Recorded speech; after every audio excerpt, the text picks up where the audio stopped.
This man caused the death of tens of millions of people and made his name synonymous with absolute evil. At the same time, he was a vegetarian, loved animals, was afraid of germs, and was a drug addict. Today, we are going to talk about him. These are 10 interesting facts about Adolf Hitler. But first, I'm going to ask you to subscribe to my channel and click on the bell. It really helps my channel grow and develop. So, here we go. We'll start with a very brief biography of Hitler and how he came to power in Germany, because that's important. Let's try to focus only on the most important and interesting things. Adolf Hitler was born on April 20th, 1889, in Austria-Hungary. His father, Alois, was a civil servant, and his mother worked as a housekeeper and servant to wealthy Jewish families. His mother surrounded Hitler with unconditional love, while his father was cold and distant to his son. Despite this, the family was reasonably well off, and Hitler did well in school, even singing in the church choir. Adolf's father died when he was 13 years old, and this greatly affected him. Around the same age, Hitler decided that he would become an artist. His childhood photographs are scarce, so I can only show what remains of his school.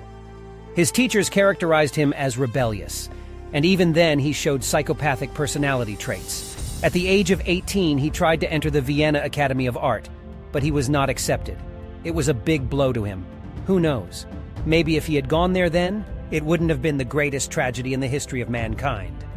Many pictures of Hitler have survived. You can see them on the screen now. Hitler mostly painted various buildings, city streets, and landscapes. However, teachers at the academy did not think that the young man had any talents and advised him to study architecture instead of painting. But this did not interest Hitler at all. After a while, he tried to enter the academy again, but he was not taken. He had no money at all. He even asked his distant relative to send him money every month so he could paint. Hitler even had to live in a homeless shelter for a while because he was completely destitute. And he was also threatened with being drafted into the army. World War I was going on. He evaded, but eventually he was caught and sent to the front. Military service nevertheless went well. He was even awarded the Iron Cross Second Class, which was a very honorable award. He was wounded, treated in the hospital, and went back to the front, receiving several more decorations. In 1918, he was a victim of a gas attack, temporarily lost his sight completely, and was treated in the infirmary for a long time. At the same time, he became a black sheep in the army. He did not drink, smoke, or visit brothels, but instead read a lot and meditated in solitude. Then Germany was defeated. Hitler believed it was the result of betrayal and stabbing the German army in the back. He blamed all this on the Jews. It is worth saying that anti-Semitic sentiments were very popular in Germany at the time. Hitler was far from the first proponent of such an idea. Hitler used to draw postcards, which he sold to Jewish intellectuals he hated for good money, on which he could live comfortably. And then he was recruited by law enforcement, where he worked as an informer. His job was to go to meetings of various suspicious political organizations, attend them, and report what he saw and heard. At one such meeting, he even decided to speak himself. It was a Congress of the German Workers' Party. There, he spoke against the independence of Bavaria and also made a powerful anti-Semitic speech. The head of the German Labor Party was impressed by Hitler's eloquence and charisma, suggested that he join the party and then write a kind of essay on anti-Semitism. In it, Hitler outlined his views. Some of the essay's conclusions were his personal thoughts, while others were borrowed from other authors. Hitler wrote that the Jews were underdogs with whom no cooperation was possible, because all the Jews wanted to do was to make money and enslave the world in order to gain unlimited power. And the Jews do this, according to Hitler, with credit, by duping the population through the media, through human trafficking, conspiracies, and so forth. In short, Hitler was a conspiracy theorist, and you all know where that led. Hitler managed to infect party members with these ideas. It was renamed the National Socialist German Workers' Party, that is, the party of the Nazis, and Hitler quickly assumed a leading role in it. In 1922, he was imprisoned for the first time for disrupting a meeting of another political organization. As early as 1923, the Nazi Party had become an influential political organization in Germany. The turning point in Hitler's political career was the so-called Beer Putsch of 1923. I will now tell you what it was. At that time, Germany was in a terrible economic crisis caused by the aftermath of World War I. Inflation was so high that people couldn't make it to the store after getting their paychecks because money was depreciating faster. On January 1st, 1923, 9,000 German marks were given for $1, and at the end of that year, $1 was already worth 4.5 trillion marks. It was not always possible to buy everything we needed with money. Stoves were heated because it was more profitable than the government buying wood for it. The German government was forced to declare a national emergency. This happened because of terrible economic problems, and also because France had put troops into one region of Germany, the Ruhr, to force Germany to continue to pay reparations in full because Germany was holding up supplies. Now, in Bavaria, that part of Germany where Hitler lived, absolute dictatorial power due to the state of emergency was given to a triumvirate of 3 men who could do whatever they saw fit as long as they agreed with each other. These men were the Prime Minister of Gustav von Kahr of Bavaria, the Commander of the Army of Bavaria, Otto von Lossow, and the Chief of the Police, Hans von Zeyer. Now Hitler knew that they were dissatisfied with the central government in Berlin. He wanted to enlist the support of these 3 men, raise an army, and march on Berlin to force the German government to hand over power to them on November 8, 1923. Hitler, along with a crowd of armed supporters, came to the large Bürgerräukeller beer hall, where a crowded rally with the 3 members of the triumvirate was taking place. Hitler announced the overthrow of power and urged the triumvirate to join him. However, the triumvirate managed to leave the pub quietly, and in the morning, Hitler and his supporters went in the direction of the Bavarian Ministry of Defense, where they were met by a detachment of police who opened fire on them. Many were killed and wounded, but Hitler was lucky enough to remain unharmed. But the putsch failed. Soon, Hitler was arrested and sentenced to 5 years in prison for treason. During the trial, Hitler spoke ardently and vividly and announced his ideas. One of the judges liked him very much in the audience, so the punishment was not the harshest. He had good conditions in prison, was able to receive visitors, had good and tasty food, and his cell had plenty of good furniture. Hitler served only 9 months, as he was released for good behavior, and he spent his time in prison writing his book, Mein Kampf, which translates as My Struggle.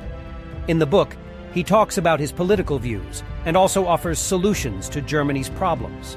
He describes how his political beliefs were formed, talks about the superiority of the Aryan race, the need to exterminate the Jews, and speaks out against Bolshevism and Marxism, considering these ideologies to be the creation of Jewish thought. He speaks of the need for a great war in the future, in order to get at the disposal of Germany a new living space, especially the fertile lands of Ukraine. He also proclaims the principle of your Zeitgeist, that is, the need for power in Germany to be not in the hands of Parliament, but in the hands of one man, the leader, the Fuhrer, who will have unlimited power. In Russia, this book has been declared extremist. As a result of this arrest, prison time made him a political star. Once out of prison, he immediately continued his political activities, restoring the Nazi Party, which had disbanded after the putsch, traveling all over the country, speaking at rallies and gathering supporters. Through his fiery speeches, he convinced the Germans that Germany was now in a humiliating position. You had betrayed it, and it was necessary to make it great again. The Germans loved such speeches, and supporters were growing. In 1930, the Nazis won 107 seats in the German parliament, 18% of the popular vote. In 1932, Hitler ran for president, but lost to Hindenburg, the war hero. But Hitler's influence was so strong that about a year later, Hindenburg appointed Hitler Reich Chancellor, that is, Prime Minister. Hitler did not yet have unlimited power, but very soon there was a fire in the Reichstag. The communists were blamed for everything, and censorship was introduced in the country, and media freedom was abolished. Opponents of the Nazi Party began to be arrested and sent to prison. This was the beginning of Hitler's dictatorship. He empowered himself to issue any emergency laws and banned any other parties. He also conducted purges within the Nazi Party to get rid of those who opposed him. Most of them were simply killed. In 1934, German President von Hindenburg died. All power in the country passed to Hitler, including control of the army. He became a dictator with literally absolute power in the country. It is known that Adolf Hitler was a vegetarian, but not his whole life, but only his last 7 years, and that with some nuances. Officially, it is believed that he switched to a vegetarian diet in 1938. During feasts, he often told the audience about the terrible suffering of animals, thus trying to persuade others to give up meat. Hitler voiced his plans to make all of Germany completely vegetarian after the war was over. Hitler was a fan of the ideas of the German composer Richard Wagner, who believed that true Aryans should not eat meat, which defiles the human body. Wagner also argued that animals were pure and chaste and that killing them was a very great sin. However, some of Hitler's close associates claimed in their memoirs that Hitler still sometimes allowed himself to eat meat, namely liver dumplings, which were the national Austrian dish, and he loved them very much. Some experts have suggested that Hitler's vegetarianism was simply a propaganda stunt, aimed at giving the Fuhrer the image of a noble man who loved life and was incapable of doing anything bad. Children's Nazi magazines even wrote about this, telling children what a good leader they had. And in this picture you see Hitler feeding reindeer. This picture was also actively used in propaganda. It is also known that Hitler forbade vivisection on animals in Germany. Vivisection is when the body of an animal is cut open while the animal is still alive. It feels and is a barbaric practice used by scientists at the time to understand how internal organs work, and Hitler banned it. Hitler was also very fond of movies. He watched American movies often and a lot. His cronies said that the dictator always closed or averted his eyes when scenes of animal cruelty or killing were shown on the screen, and he asked his friends to tell him when the scene was over to open his eyes. Hitler was also afraid of germs, washed his hands constantly, and often refused to shake hands. And if it was unavoidable, he would wipe his hand immediately afterwards with an alcohol napkin handed to him by his assistant. Hitler had a strong love for dogs, especially German shepherds. The Nazis believed that the German shepherd dog was the closest to wolves of all breeds, so they had clean blood, which was very important to the Nazis. Hitler got his first dog during World War I and was not a shepherd but a fox terrier. He rescued this dog and then took it for himself, played with it all the time and spent all his time with it. But then he lost it at the front, which made him very upset. Then in 1921, when he was very poor, he was given a German shepherd called Prince. Hitler could not afford to keep her and put her in another house, but Prince escaped, found his way back to Hitler. Since then, the future dictator became very appreciative of the loyalty and faithfulness of dogs. Hitler had several more German shepherds after that, but his most famous was his last dog, a German shepherd named Blondie, who was given to Hitler as a puppy by Martin Bormann, his closest associate. In 1941, Hitler fell madly in love with this dog and took it absolutely on all his trips around the country. He would take Blondie for a walk every morning. Although the dog had his own personal dog handler, Nazi propaganda often used photos of Hitler with Blondie to give him the right image with people. Blondie was with Hitler until the very end, being in the Führer's bunker where Hitler took refuge when the Red Army was taking Berlin. Blondie gave birth to puppies and always slept in the same bed with Hitler. However, Blondie and her puppies had a terrible fate, which I will tell you about at the very end of the video. In 1938, British Prime Minister Neville Chamberlain traveled to Nazi Germany to meet personally with Adolf Hitler and agree with him that Germany and Great Britain would never go to war. Such an agreement was indeed reached. However, as in the case of the USSR, this had no effect on Hitler's real plans. The war had begun anyway.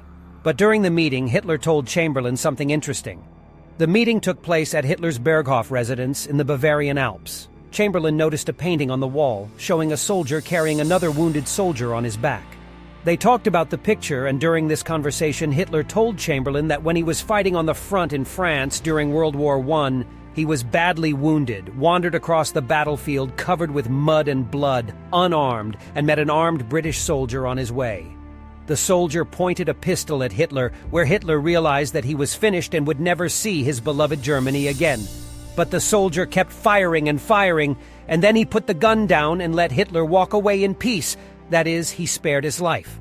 Hitler said that he even knew the name of this soldier, because later he saw an article and a photograph of a British soldier who had been awarded a huge number of different decorations in the newspaper and recognized him. The soldier's name was Henry Tundy. Hitler asked Chamberlain to contact him and thank him. Whether or not Chamberlain did so is unknown.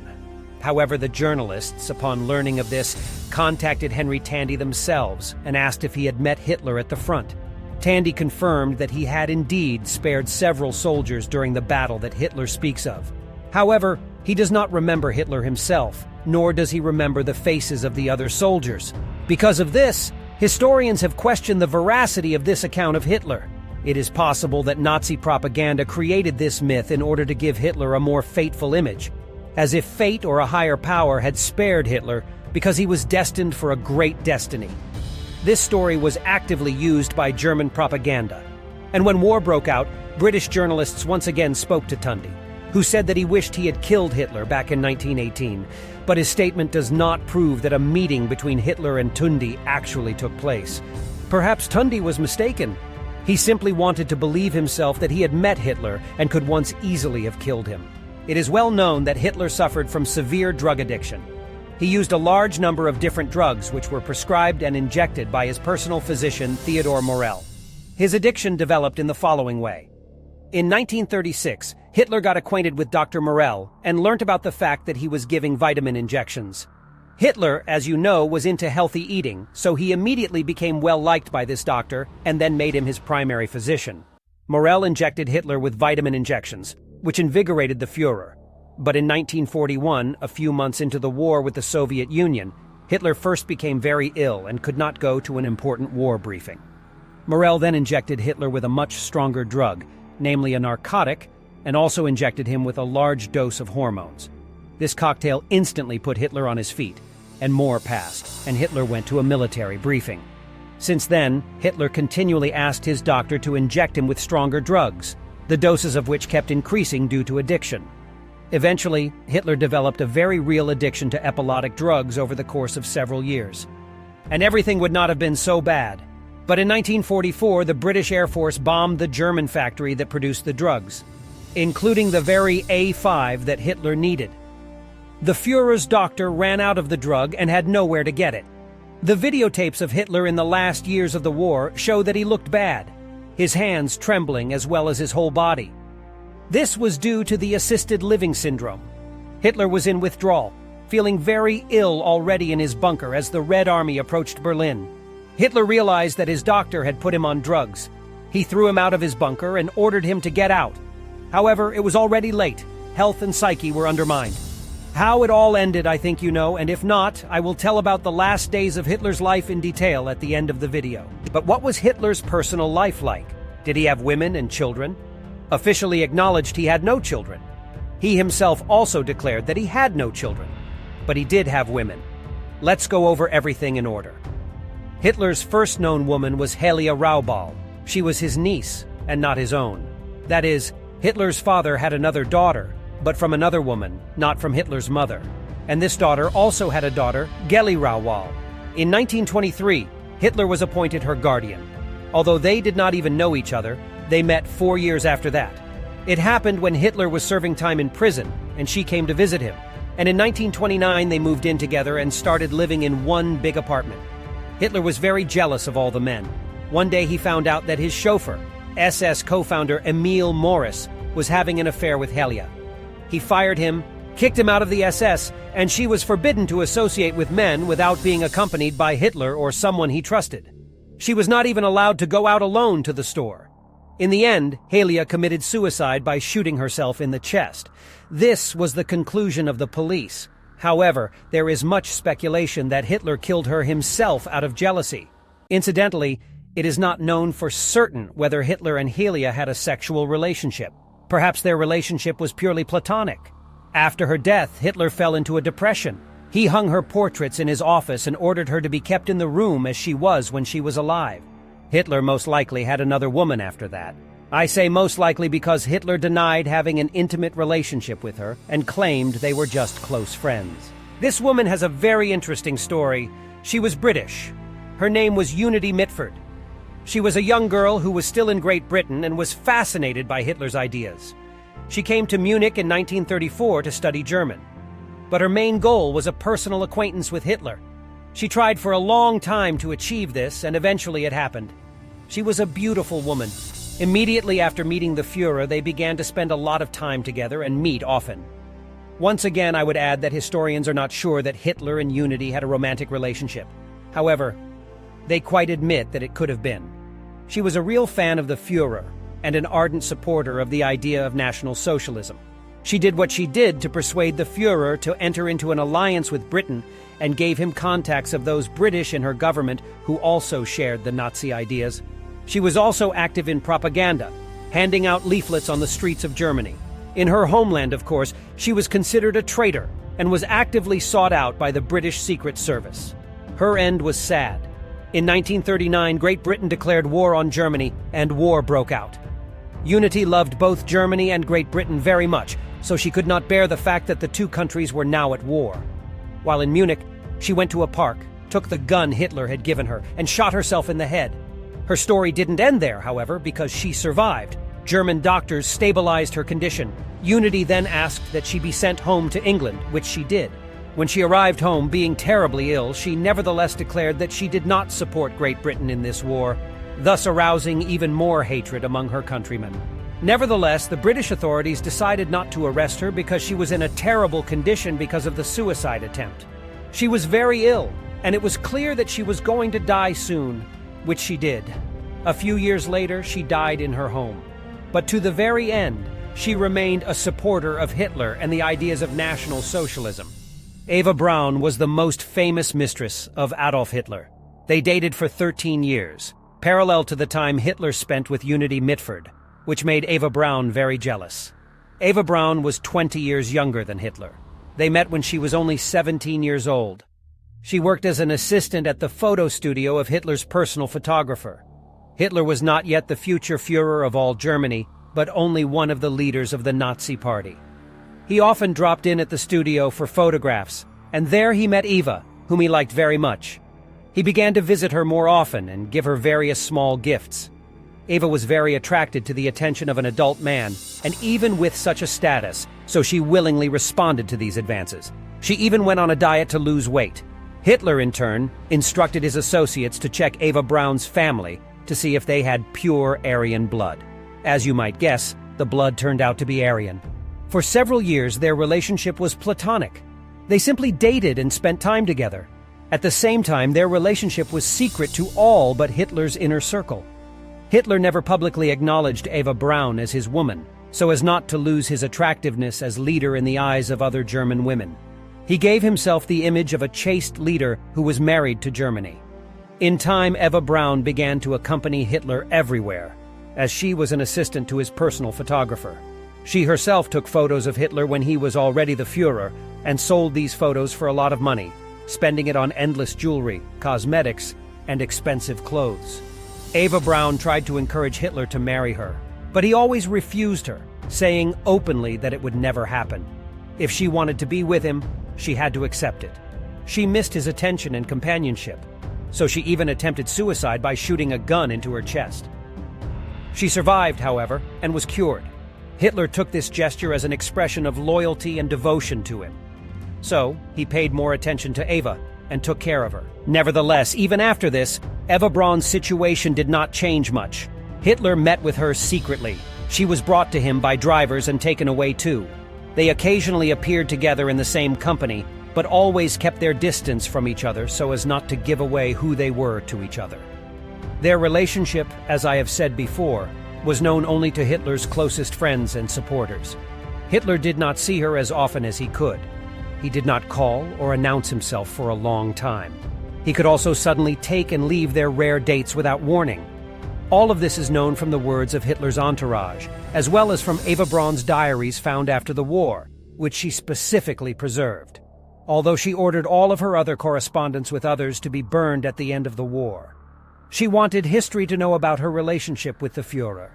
Eventually, in 1935, Hitler became so immersed in political affairs that he completely shut Eva out and stopped seeing, writing, and calling her. This led to Eva Braun's second suicide attempt. This time, she decided not to shoot herself, but to take a large dose of sleeping pills.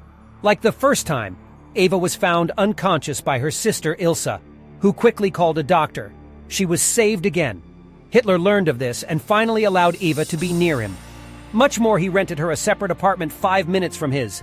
Hitler's secretary told Americans after the war that Hitler only allowed Eva to be near him to avoid more suicide attempts and related political scandals.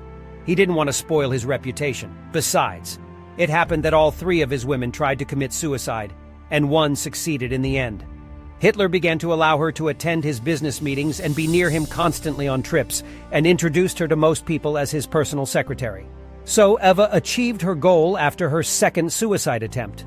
Many people in Hitler's inner circle nevertheless treated her badly for various reasons. Especially the wives of Hitler's closest associates disliked her. Eva Braun was with Hitler until the very end. How her life ended, I'll tell you in a minute. In 1945, it was already clear that the Third Reich had been defeated in the war. Allied troops were already in Germany and were beginning to enter Berlin in mid-January. Hitler, along with Eva Braun, their dogs, aides, and closest associates, went down to the Fuhrer bunker, which was near the Reich Chancellery. Hitler ruled the country from there, but he was deeply depressed. He was in withdrawal for lack of the drugs he needed. On January 30th, he gave his last radio address to the country, accusing the Western powers of starting the war and urging him to fight to the very end. He claimed that Berlin would be impregnable if every German soldier did his duty properly, and then the enemy army would be forced to flee. On April 20th, as the Soviets pounded Berlin with artillery fire, Hitler left the bunker for the last time in his life. He did so in order to award 20 young men from the Hitler Youth with Iron Crosses. He did this in the garden near the entrance to the bunker.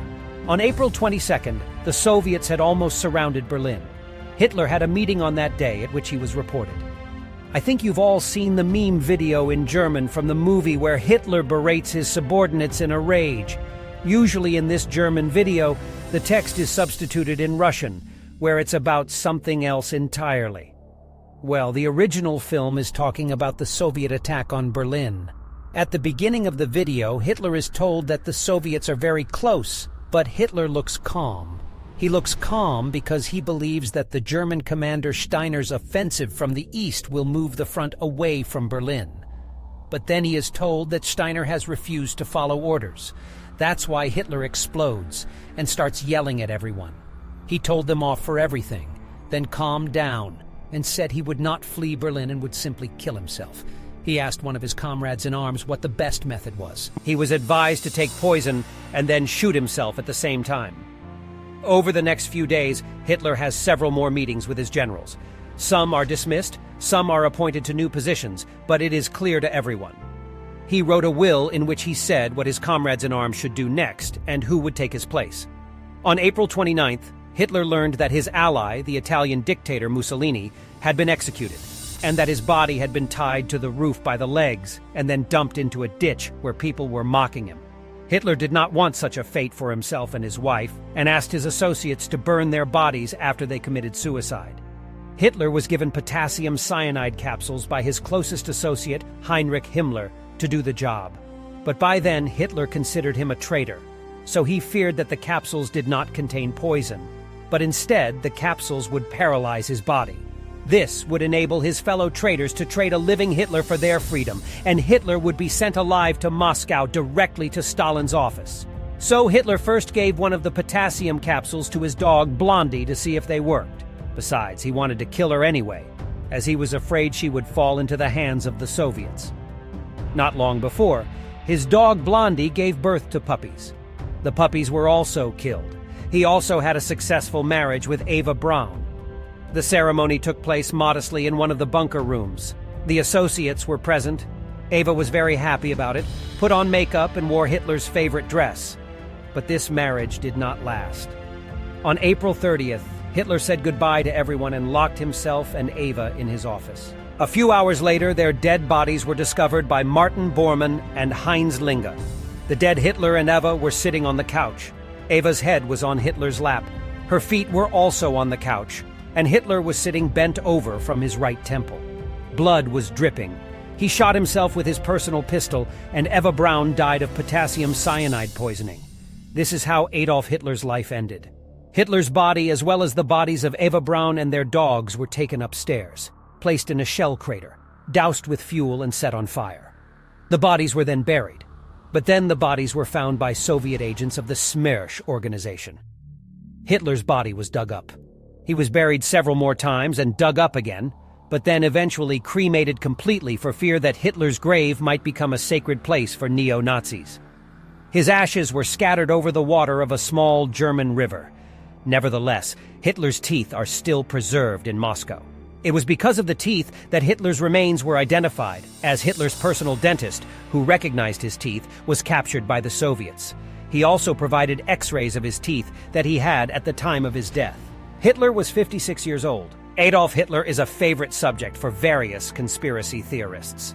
There are many conspiracy theories, none of which are supported by facts.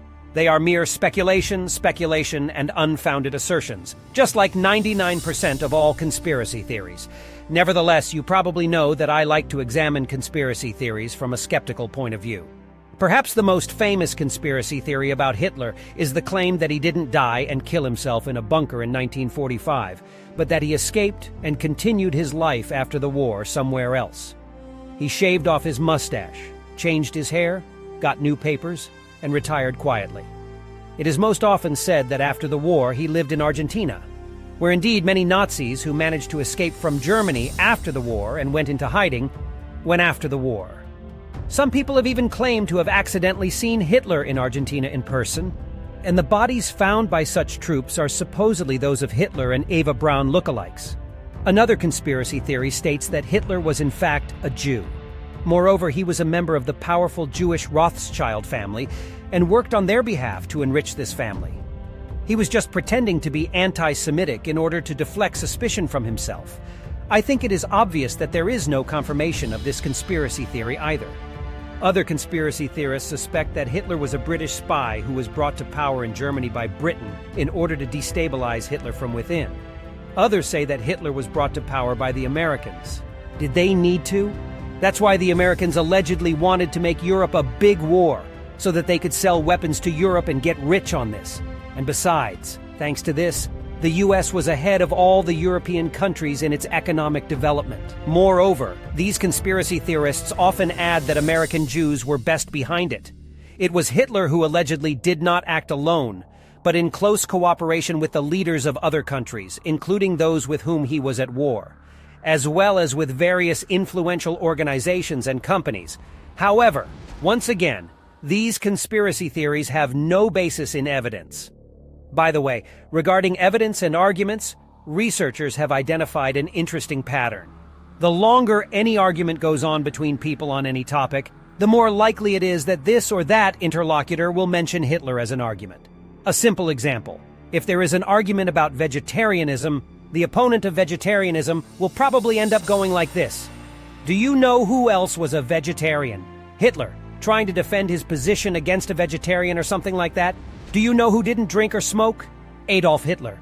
And look where that got him. This kind of rhetorical device is even called reduction from Hitler. Write in the comments the kind of historical figure you would like me to talk about in the following videos. I read your comments. They also help me promote my videos. Thanks a lot for watching. Have a good day.